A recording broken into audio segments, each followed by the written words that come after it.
กระทรวงศึกษาธิการและกีฬา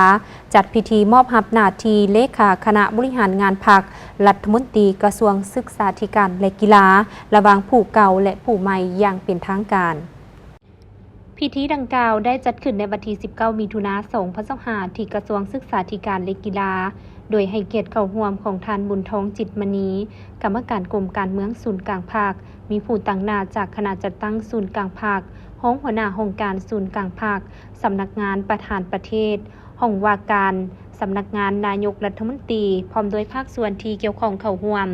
ในพิธีได้ผ่านมติคำสั่งของกรมการเมืองศูนย์กลางภาคและผ่านรัฐดำรัสของประธานประเทศว่าด้วยการอนุมัติให้พนักงานการน้ำขั้นสูงออกพักการรับอุดหนุนบำนาญซึ่งอนุมัติให้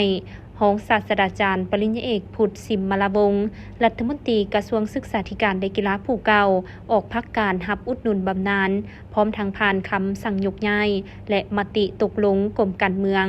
ว่าด้วยการแต่งตั้งรองศาสตราจารย์ปริญญาเอกธงสฤทธิ์มังโนเมฆหัวหน้าห้องว่าการศูนย์กลางพรรคผู้เก่าเป็นเลขาคณะบริหารงานพรรคพร้อมทั้งเป็นรัฐมนตรีกระทรวงศึกษาธิการและกีฬาผู้ใหม่โอกาสนี้ท่านบุญทองจิตมณีได้มีคำเห็นโอ้ล้มว่าโดยความเรียกร้องต้องการโครงหน้าที่เวียกงานกรมการเมืองและคณะเลขาธิการศูนย์กลางภาคได้ตกลงซับซ้อนจัดวางพนักงานการนำขั้นสูงบางตำแหน่งขึ้นใหม่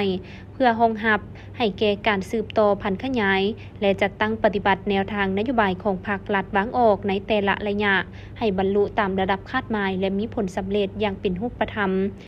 การซับซ้อนและจัดวางพนักงานทุกประเภทโดยเฉพาะพนักงานนำพาคุ้มครองแต่ละคันแมนความเรียกร้องต้องการของหน้าที่การเมืองอยู่แต่ละบอนและทั้งแมนการปฏิบัติระเบียบการสับเปลี่ยนหมุนเวียนหน้าที่เวียกงานของพนักงานการนำในระบบการจัดตั้งของภาครัฐและองค์การจัดตั้งมหาชนคือเคยปฏิบัติที่ผ่านมาถือเป็นเวียกงานปกติและแม่นหลักการอันหนึ่งของพรรคเฮาในเวียกงานพนักงานก็คือหลักการมีขึ้นมีลงมีเข้ามีออกเพื่อปรับปรุงให้ดีขึ้นไปเรื่อยๆทั้งเป็นการยกระดับพนักงานการนำพาคุ้มครองของพวกเขาให้มีความรู้ความสามารถนำพาฮอบด้านโอกาสเดียวกันรองศาสตราจารย์ปริญญาเอกธงสฤทธิ์มังโนเมฆก็ได้กล่าวแสดงความขอบใจต่อกับหน้าที่อันมีเกียรติอันใหม่นี้เพื่อสุขยูแห่งการจัดตั้งปฏิบัติแนวทางนโยบายของภาครัฐให้บรรลุมรรคผลตามคาดหมายที่วางไว้ซึ่งเรียกงานที่สำคัญที่จะต้องได้สุ่มใส่ในโอกาสที่รับหน้าที่ใหม่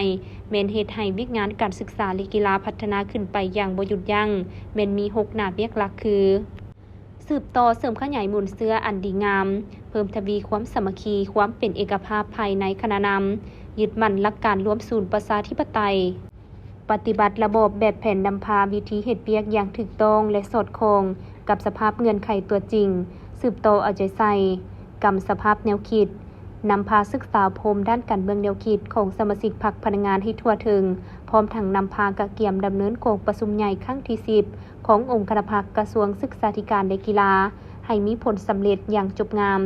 สืบต่อสุขยูแห่งการปฏิบัติหน้าที่วิสาเฉพาะอย่างแข็งแรงทั้งเป็นเจ้าการติดตามกฎการและสุขยูการพันขยายบรรดามติของศูนย์กลางพรรคให้เข้าสู่เวียกงานตัวจริงสืบต่อปรับปรุงการจัดตั้งของพรรคติดพันกับการก่อสร้างหน่วยพรรคปลอดภัยเข้มแข็งนักแน่นให้ถูกต้องสอดคล้องตาม5หลักการและ3ทิศนำในการก่อสร้างและปรับปรุงพรรค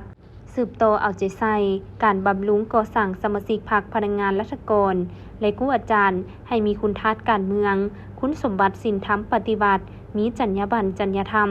และมีความรู้ความสามารถด้านวิชาการเป็นวิชาการชำนาญงานและเชี่ยวชาญสอนดีสอนเก่งสืบต่อสร้างและปรับปรุงระบบการศึกษากีฬาให้ทันสมัย